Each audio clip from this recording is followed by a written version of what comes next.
This was the town of Belchite in Spain.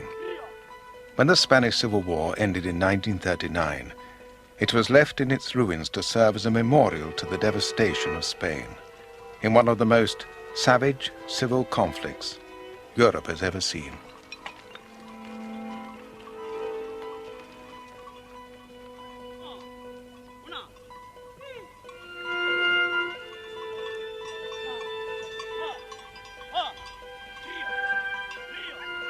The Civil War lasted from 1936 to 1939. It cost perhaps 500,000 lives. It ruined cities, towns, and villages. For some, the victors, it was a crusade against godless revolution. For others, the defeated, it was a struggle against the forces of reaction that had oppressed Spain for generations. The Spanish Civil War still haunts the world's imagination. Many came to see it as the prelude to the Second World War, the first battle between democracy and fascism. Thousands of volunteers came to fight and die in a foreign land for ideals they believed to be their own. But the Spanish knew that the war had Spanish causes. It was, after all, their country that was ruined, their history that exploded. 40 years on, the dictatorship has dissolved, and the survivors can speak more freely. They can question some of the myths. They can evoke something of what they saw and understood during the Spanish Civil War.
On July 17th, 1936, a group of army officers rebelled against the government of the Spanish Republic. Workers took up arms to fight the rising, and what began as a military coup led to almost 3 years of civil war. For both sides, political opponents became enemies, to be hunted down and killed.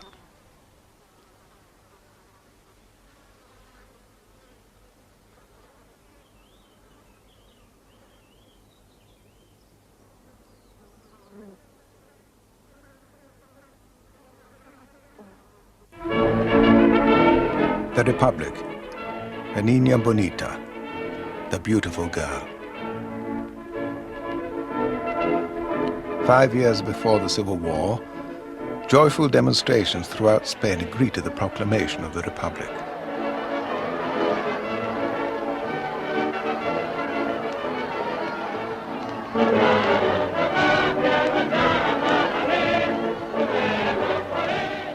The monarchy had fallen without violence. To the crowds, the Republic meant that Spain had broken through to the 20th century, to progress, to a long-delayed victory for social and economic change. It was an April day, spring-like. It was a mild day with sunshine. So we walked, and there were huge throngs of people in lorries, the few cars that there were in those days, in trams. And then, unexpectedly and surprisingly, Republican flags appeared everywhere. Nobody knew where so many had come from.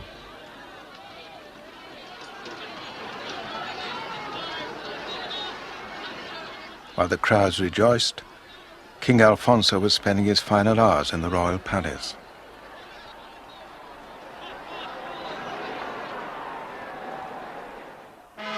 Only weeks before, he had led the solemn Palm Sunday ceremonies, unaware that the monarchy was doomed.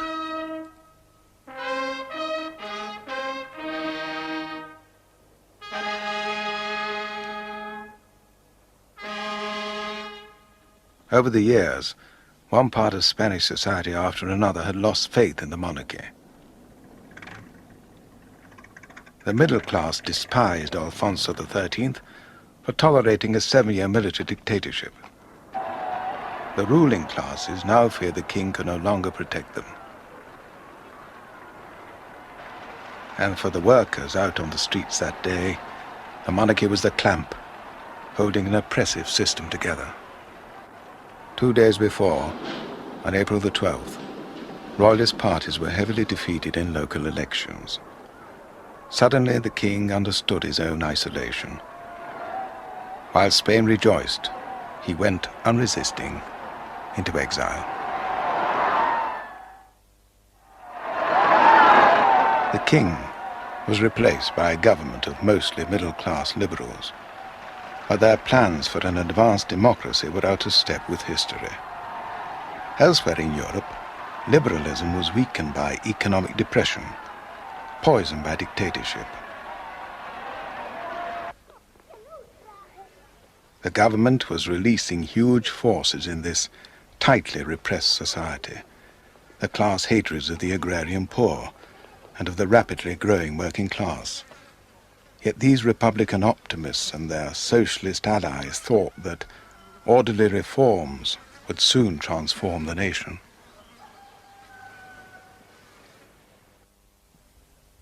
Justino de Azcárate was a member of that first Republican government of 1931.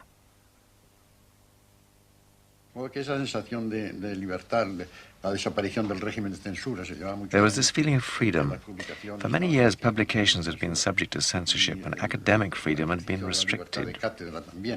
Now there was a general trend towards freedom, and also new laws to create a social and economic order that would be more just and more egalitarian. The farm laborers and the industrial workers, underpaid, almost unprotected, and frequently unemployed, hoped that the Republic would immediately end exploitation and break the power of the old ruling classes. Narciso Julián was a young socialist at the time. La llegada de la República significaba para la clase obrera una gran esperanza. The birth of the Republic brought great hope among the working class that their aspirations would be satisfied. That was the main feeling among industrial workers and peasants.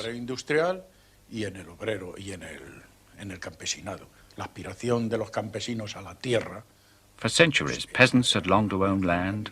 Industrial workers wanted their union rights recognized, the right to strike, to a fair salary, to social benefits that they didn't have, social security, and so on. Sociales que no las tenía, ¿no? Desde el punto de vista de la seguridad social y de todas estas cuestiones, ¿no? Es decir, todos esos problemas económicos. So here were all these social and economic problems that had to be solved. The arrival of a democratic regime of the Republic meant so much for a vast majority of workers, the hope that all these aspirations would come true. A cumplir esas aspiraciones.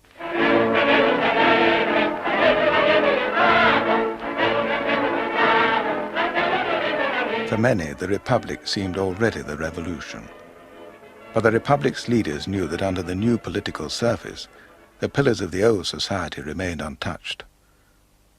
A powerful and deeply conservative church hostile to change. An army accustomed to having the last word in politics. A possessing class determined to defend its privileges. Southern Spain, above all, was an area of big estates, rich landowners. Many were hated by the landless farm laborers, nearly 750,000 of them for whom daily survival was a struggle. On the one side, there was a huge number of impoverished laborers, and on the other, a few landowners. And this meant tremendous humiliation, to the point where laborers here were hired as though they were cattle in a market. Una especie como si fuese un mercado de ganado. Porque aquello era casi una esclavitud. It was virtual slavery because there were no fixed wages. They paid what they wanted to pay. In many families, children went to bed hungry because you didn't get paid enough. You weren't paid enough for subsistence. The Republic knew that democracy might collapse if land was not divided more justly. But its complicated, cautious reforms disappointed farm workers while alarming the landlords. Well, the main reason was that the Republic, right from the very start, was totally opposed to rural property. It campaigned against rural property. You see, under the Republic, more and more people believed in the slogan, neither property, nor God, nor bosses. And that's nearly revolutionary language. That's how it really was at the time. So it's quite natural that landowners would resist this. It's quite understandable. The landless have an inborn desire to own land, so the Republican propaganda about land reform raised a lot of interest and immediate support. They felt very frustrated when reform didn't take place. So much so that they then tried to grab land. Well, they not only tried, they did occupy land. The landless poor were impatient to take over the fields that the Republic hesitated to give them. Was there a chance for gradual change without violence? One land reform official, José Vergara, was soon disillusioned. Yo creo efectivamente que es imposible hacer una reforma agraria sin revolución. I believe that it is impossible to carry out an agrarian reform without a revolution which dismantles the existing political and social structures. In a country where the land is owned by a small group of people who constitute an influential social sector, you have to fight for the land. You will not be given it voluntarily. In the same way that those who do not have land fight for it, those who possess it fight to preserve it.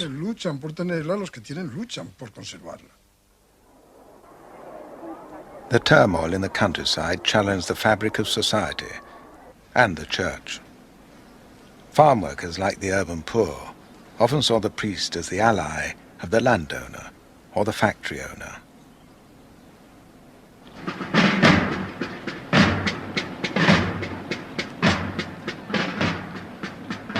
But the church still held the respect of the rich and powerful, and of many humble Spaniards as well.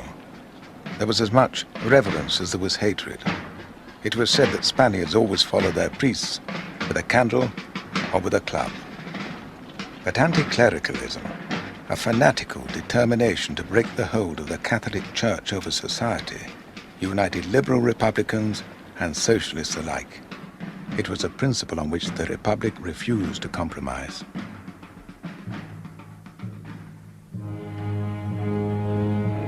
Less than a month after the proclamation of the Republic, this resentment against the Church erupted in violence. Following a riot outside a royalist club, mobs set fire to half a dozen convents in Madrid. Those were the churches where we had gone to Mass, had our first communion, and been baptized. Yes, the day the convents were burnt was terrible, full of sadness and anguish.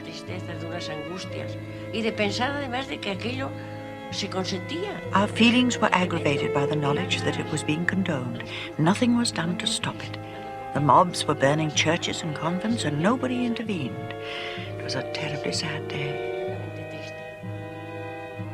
As the convents were burned and looted, the police stood by and watched. Manuel Azaña, then Minister of War, said that day that all the churches in Spain were not worth one Republican life.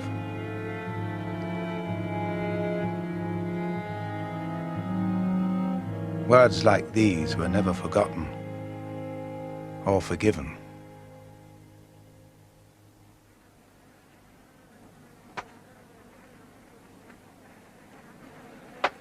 Nearly half the population was illiterate. the Republican government set about building a non-religious state education system. The church's hold over minds was to be broken. In the first years of the Republic, nearly 10,000 schools were opened. Soon the Republic was taking art and culture to every corner of Spain.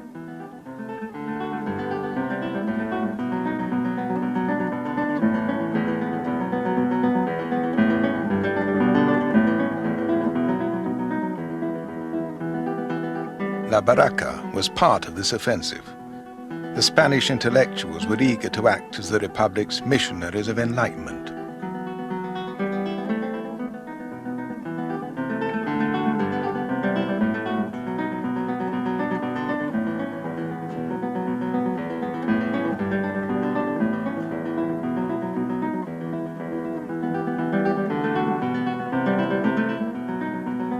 Federico García Lorca, poet and playwright, took the theatre to remote villages.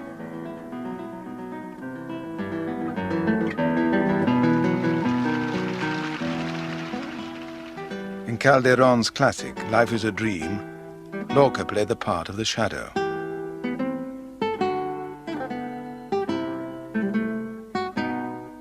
He was to be one of the Civil War's first victims.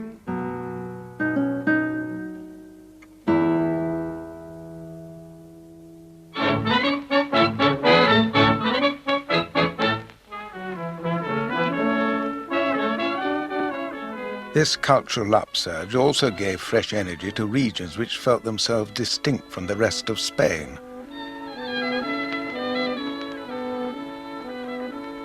Catalonia and the Basque country above all retained a proud awareness of their own histories. Since the turn of the century, their demand for self-government had grown louder and angrier. As a student, Marcel Giraud supported the Catalan autonomist movement. In the past, Catalonia had been an independent nation. We have a tradition of language, customs and culture very distinct from the rest of Spain. It's different at many levels. Added to this, there's the fact that we'd been dominated by outsiders who had shown no respect for our freedoms. Since the proclamation of the Republic on April the 14th, 1931, we'd been longing for these freedoms to be restored to Catalonia.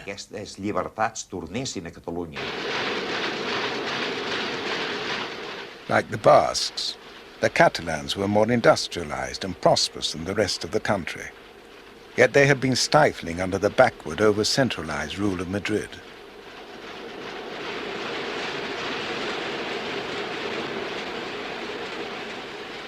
Barcelona, the Catalan capital, was the center of a thriving textile industry and a huge port.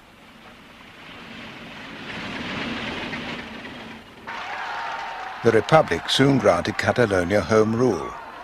The Catalans were encouraged to assert their national identity even more strongly. An army officer, Manuel Diaz Alegría, was among those who feared that home rule would lead to the breakup of the Spanish state. The Catalans made silly mistakes, such as bothering people who went to Catalonia, telling visitors that they had to speak Catalan, things like that.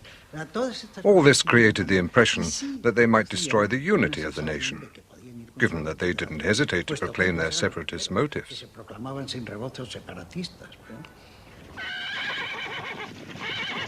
National unity obsessed army officers. Spain had already lost most of its world empire. In the Moroccan Wars of the 20s, it nearly lost one of its last foreign possessions. Francisco Franco helped to turn defeat into victory and became a general at the age of only 33. The Republic planned to reform the army, which was so archaic and top-heavy that there was one officer to every 11 soldiers.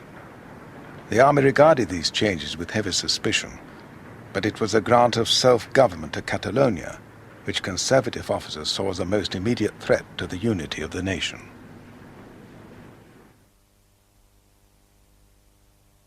August 10th, 1932. General Sanjurjo led an unsuccessful rising against the government. 16 months earlier, as commander of the police, he had decided not to resist the coming of the Republic. Now his action was a warning that the loyalty of the armed forces was coming under strain. General Sanjurjo was imprisoned, but the government allowed him to entertain his family and supporters. In Madrid, the government's victory over the rising was celebrated with parades and demonstrations in support of the Republic. The Sanjurjo rising was premature. The right wing and the traditional powers in Spanish society were not yet ready to overthrow the Republic, but they detested the reforms, and their alarm was growing.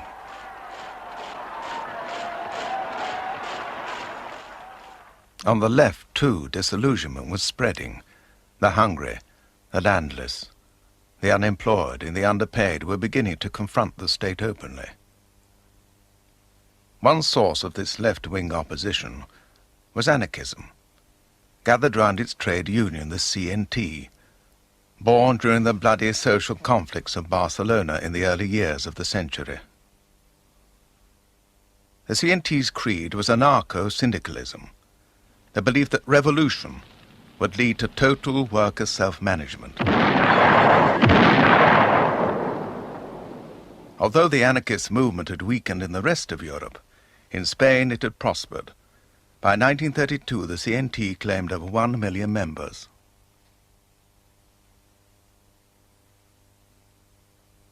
Federica Montsegna was a young anarchist leader. I believe there's something different, special about Spaniards, created by the mixture of so many different races, by their history, and by constant oppression. They were oppressed first by feudalism, then by an all-powerful bourgeoisie, by an army that has always cast its long shadow over Spain, by the pressure of the church. And all of this has created a constant spirit of rebellion among Spaniards. It has driven them towards ideas of emancipation, towards revolutionary concepts of society and of life. When the Republic was proclaimed in 1931, the anarchists declared, "We remain in open war with the state." They rejected all governments, monarchies or republics. They fought for a society of equal, cooperating human beings, freed from the curses of private property, God, and bosses. In Spain, extremes of poverty created a climate ripe for revolutionary violence. In January 1933, anarchists led futile risings in several Andalusian villages. One of them was Casas Viejas. The police showed the villagers no mercy. Prisoners were shot.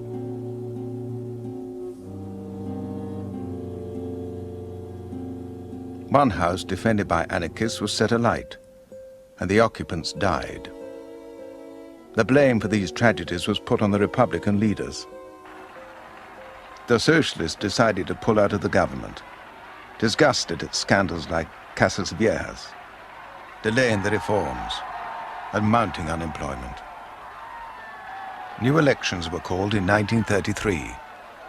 The socialist left was now losing faith in the whole parliamentary system. The anarchists had never believed in it anyway. Most of the right had not yet rejected parliamentary democracy. They hoped that by winning the elections, they could still halt and reverse the whole tide of events. A new party emerged on the right. It was called the Theta. This was Spain's first mass Catholic party. Its leader was the ambitious young José María Gil Robles, who had learned from the campaign style of the Nazis. The right wing made a supreme effort to bring out its voters. It was helped by women who were voting for the first time. Ironically, it was the Liberal Republic that had given them the franchise. The elections of November 1933 made Theta the largest party in Parliament. Gil Robles became the hero of conservative Spain. The government shifted right. The reform program slowed down or went into reverse. The left was appalled. Behind Gil Robles, they suspected the shadow of fascism was waiting.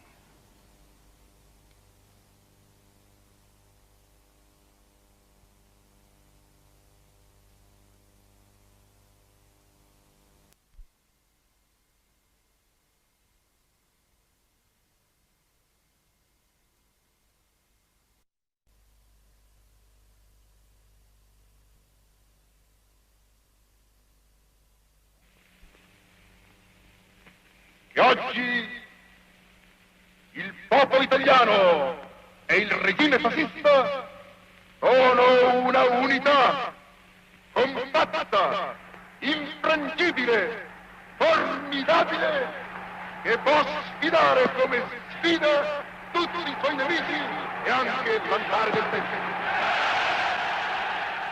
By 1934, fascism was reaching out across Europe. In Germany, the Nazis were crushing what opposition remained. The Spanish socialists were determined not to go down without a struggle. They imagined there would soon be jackboots on the streets of Madrid if Theda and Gil Robles took power. When Theda did join the government in October 1934, the Spanish socialists decided to strike back.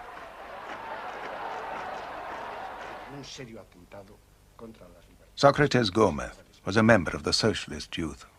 Que había habido un proceso de regresión muy grave en la política española y que estábamos y éramos conscientes. We felt there'd been a serious regression in Spanish politics, and we were well aware that even without a civil war, fascism could come to power in Spain, perhaps camouflaged behind politicians such as Gil Robles. And this is what led us to strike. Y eso nos aconsejó el ir al movimiento huelguístico. You must realize that this wasn't just another strike for things like wages or better working conditions. This was a revolutionary strike, and our aim was to overthrow the government and take power. The socialists summoned the workers to rise against the elected government, but the insurrection was easily defeated everywhere, except in the northern mining district of Asturias. There, the whole left for once united in rebellion. Socialists and anarchists, communists and Trotskyists seized control and declared the revolution.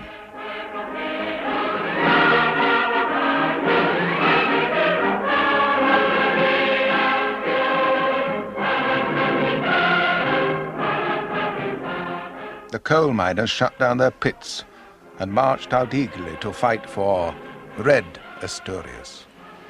Una alegría inmensa y así del público. We felt this tremendous excitement. We had dynamite ready to blow everything up, and everybody was behind us. The whole village was ready to go, even the kids, men, women, children, everybody. It was open war against the Madrid government. The miners drove back local army units and murdered some of their political enemies. But the government now sent Moroccan troops and the Spanish Foreign Legion into the battle.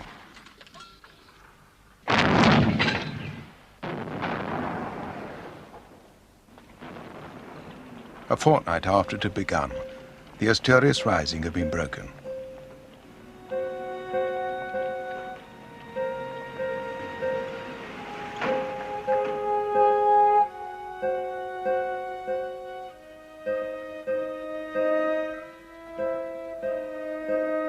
The fighting had ravaged towns and villages. General Franco helped to plan the government campaign. As the army fought its way along the Asturian valleys, the defeated miners were shown no mercy. The civil guard did it, and the army troops, and some of the local bosses who went with them pointing out suspects. They said, this one, that one. That was it. That's what happened. They killed all sorts of people. Nearly 2,000 people were killed in the Asturias Revolution, some of them slaughtered in cold blood. Tens of thousands were marched off to prison. In Spain as a whole, The socialist-led rising had failed to get off the ground because the left could not act together. But the lesson of Asturian unity sank home. Over the next 2 years, the left drew closer together as the government imprisoned opposition leaders and demolished their reforms. In 1936, with elections approaching once more, most of the left united in a popular front. The anarchists did not join, but supported the Popular Front in order to rescue their own imprisoned supporters. On the right, Gil Robles launched a noisy, confident campaign. He claimed that he alone stood between Spain and a murderous Bolshevik revolution.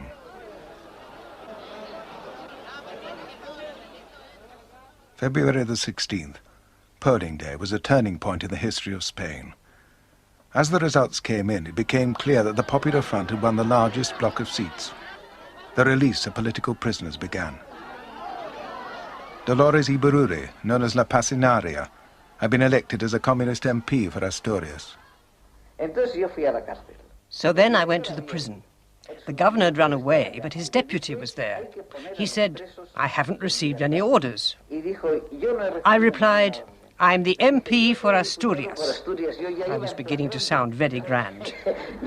I said, "Please give me the keys. The prisoners are coming out today." He finally said, "Here they are." So I ran along the corridors of the jail, shouting, "Comrades, all out." It was very moving.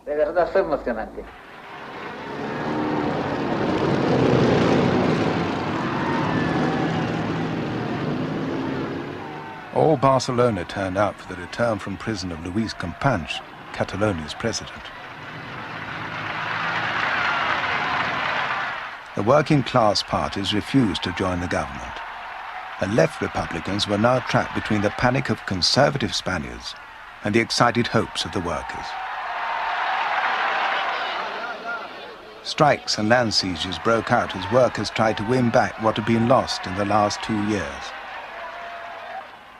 As the prisoners marched out into the fresh air, the right concluded that Gil Robles' parliamentary politics had let them down. Conservative hopes now followed a new star, José Calvo Sotelo. But for some, the time for parliamentary compromise had already passed. Tomás Garicano Goñi was a young conservative officer. I was not a member of any political party, but we felt there was no way out. As Gil Robles wrote later, peace was not possible. For me, this was only too true. And there's something else, perhaps too embarrassing to recall, but that one has to admit. At that time, we couldn't stand each other. Divisions and tensions had reached such a point that even seeing a socialist, not to mention a communist, was the same as seeing the devil. Some 15,000 members of Gil Robles' youth movement defected and went over to the Falange, Spain's own fascist party, which had been founded by José Antonio Primo de Rivera in 1933.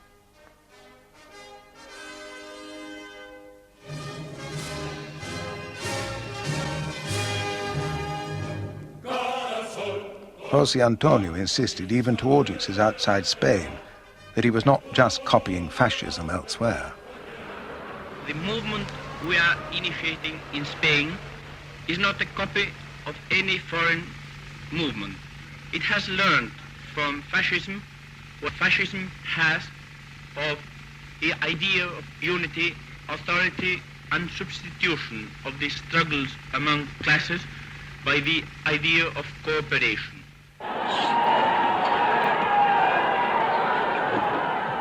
The climate of violence allowed the Falange to flourish. José Antonio was arrested, and the Falange was banned. But they had helped to ensure that rioting and political murder became predictable when left and right collided. While men were using fists, stones, bullets to settle political arguments, they were also using direct action to escape from poverty. On the dry hills of Estremadura, the patience of the farm laborers now snapped. They surged out to occupy the land they had yearned for. On a single day, March 25, 1936, some 60,000 landless workers took over 3,000 farms.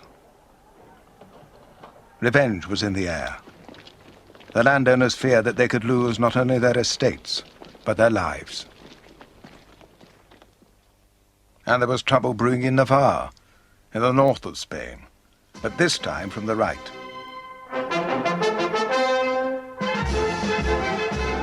The Carlists were traditional monarchists, whose catechism was God, fatherland and king, their own Carlist king. Fanatically religious, they were locked into a medieval view of the world. The Carlists had rebelled against a liberal monarchy in the 19th century. Now they were eager to overthrow this godless Red Republic. Amid the growing breakdown in law and order, some army officers resolved that they must act. The government had sensed the danger and posted some of the most disaffected generals away from the mainland. General Franco was sent to the Canary Isles. But General Mola was unwisely posted to Pamplona in the Carlist country. From here, Mola, El Director, began the secret organization of the plot. At first, Mola encountered reluctance among some key figures. He had assigned to General Franco the job of launching the rising in Spanish Morocco. Franco would take command of the Moors and foreign legionaries he had led in the 1920s. But Franco hesitated to commit himself. Ramon Serrano Suñer was Franco's brother-in-law.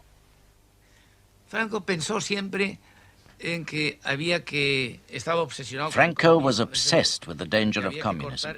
He was convinced that communism had to be stopped, but he was in no hurry.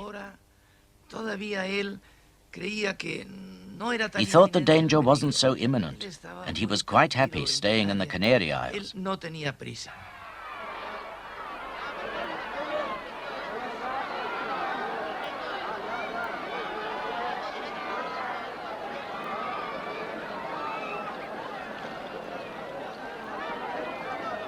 May 1st, 1936. The parade was intended to show the Republic's enemies that the left had overwhelming strength.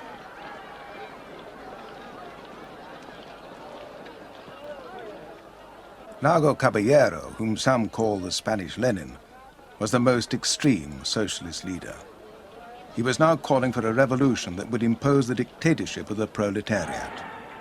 The right was terrified. A mere spark could detonate the tension. During the parade, the cry went up that nuns had given poisoned sweets to the children. Crowds broke away and set fire to a convent.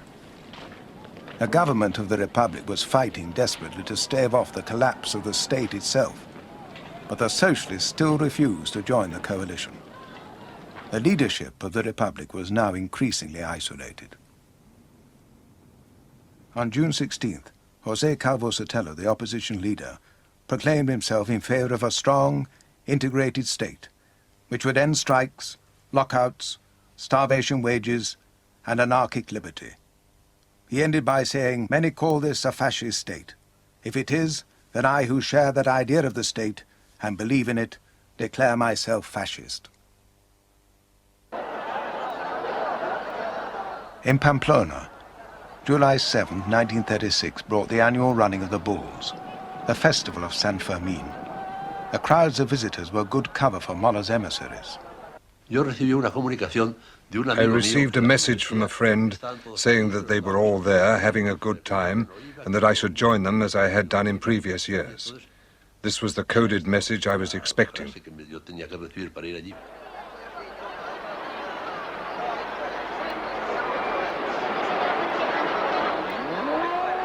As the bulls plunged about the ring, Mola and his plotters were solving their last problems. The rising had been postponed, as the Carlists squabbled about which flag they should march under, and some army officers still refused to betray the Republic.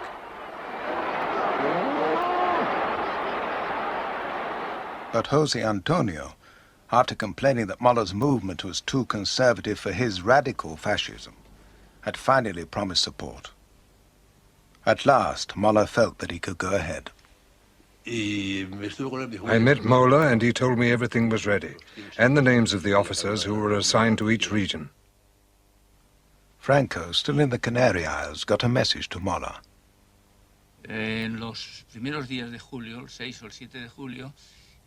first days of July, July the 6th or 7th, Franco had sent a message to Mola, written on a piece of paper carried by a woman in her belt, saying, "Geography, Tetuan, insufficient." Franco, devious and prudent, was still calculating his own chances.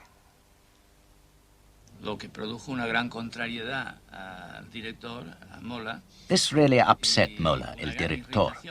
He was very irritated. He said, "Franco will never get here in time. It will all be delayed, and the government is going to break it all up." But the plan to ferry Franco to Morocco went ahead. The search for the right ferryman ended in the home counties, at Croydon Airport. Captain Bebb, a freelance pilot, was introduced to a gentleman from Spain. And he asked me if I was prepared to go to the Canary Islands to get a riff leader to start an insurrection in Spanish Morocco. I thought, what a delightful idea. What a great adventure. On July 11th, Captain Bebb took off from Croydon.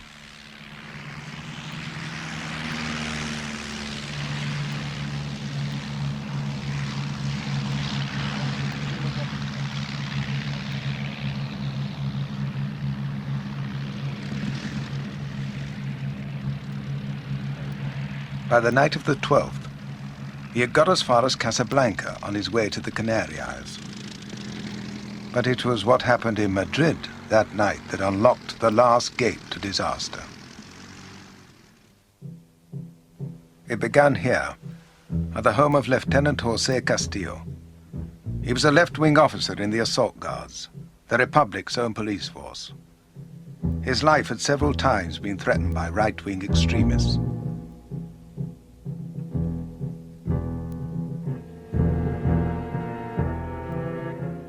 It was nearly 9:30 at night. Castillo was leaving home to go on duty at the police station, no more than a 10-minute walk.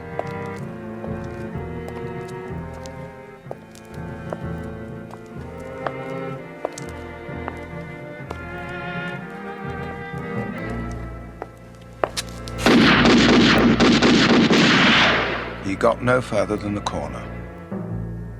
News that Castillo had been murdered soon reached the police station. Outraged, his comrades demanded that all right-wing extremists should be rounded up. Headquarters sent them a list. It was Lieutenant Leon Lupion who gave out the names to the arrest squads. A los oficiales que había por aquí les fuimos entregando. I handed out 2 or 3 names to each of the other officers, and they went off in police vans with several guards. A esa misión. Y al final de todo, en esta And parte, finally, there was just one van left in the corner there, van number 17. Van 17 was the last to set out, at 3 in the morning. Nobody knows who was on its list for arrest. All that is clear is that a van arrived at the home of the leader of the opposition, the right-winger José Calvo Sotelo. They asked him to step down to the station for questioning. He promised to telephone soon to his family, unless, he added, these gentlemen blow my brains out.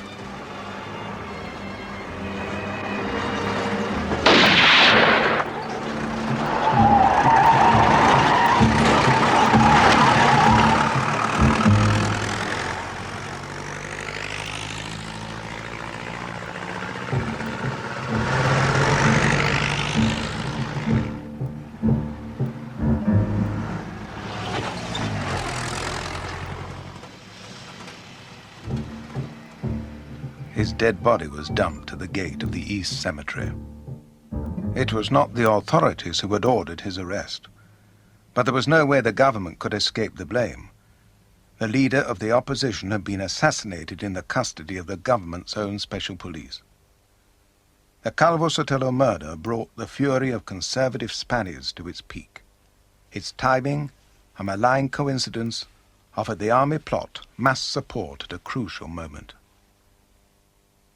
Entonces, todas las dudas y vacilaciones que aún existían. It was then that all the doubts and hesitation about whether to call the uprising immediately or to wait for the disintegration to spread so that we would be more justified, all those doubts disappeared. Within hours of the murder, Muller dispatched a coded telegram.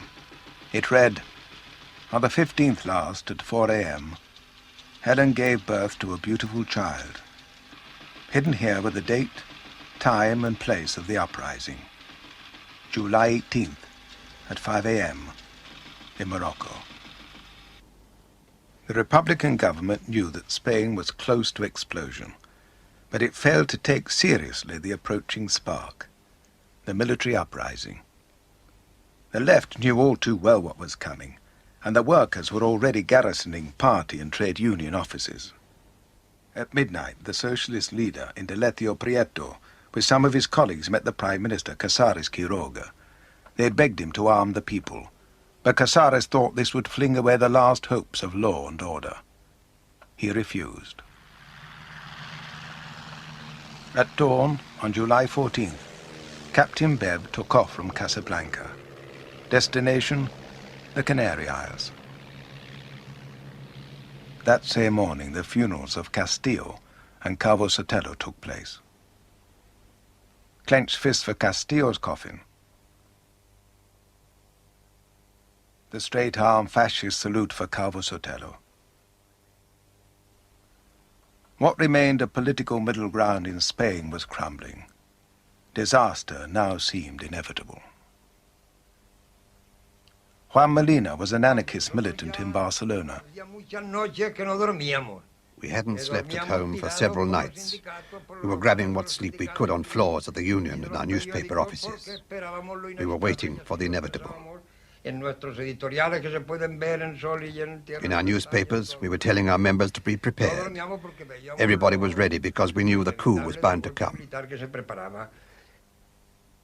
Josep Tarradellas, the Catalan leader, called on the Prime Minister, but Casares Quiroga still refused to see what was about to happen.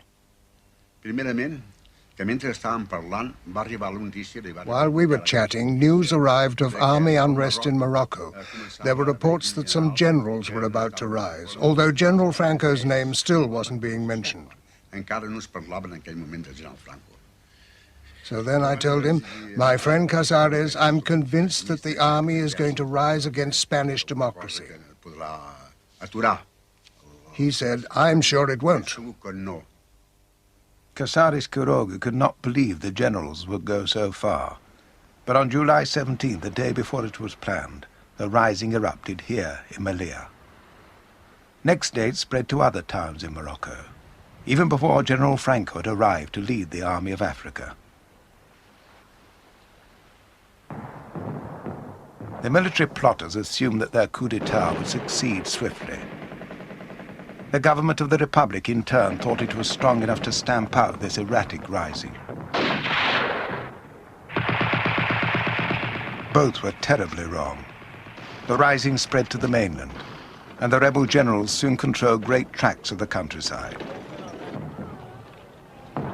But the workers were now at last given arms, and with loyal police units they defeated the military in most of Spain's industrial cities.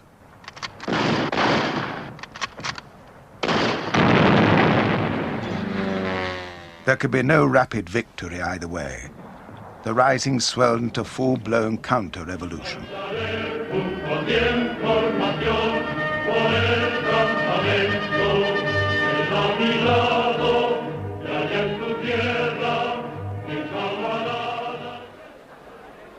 On the other side, the workers, now pouring out to the barricades, were using their rifles for a Spain which was to become not just republican, but revolutionary. There was no way left to prevent the conflict which was to rage across Spain for almost 3 years.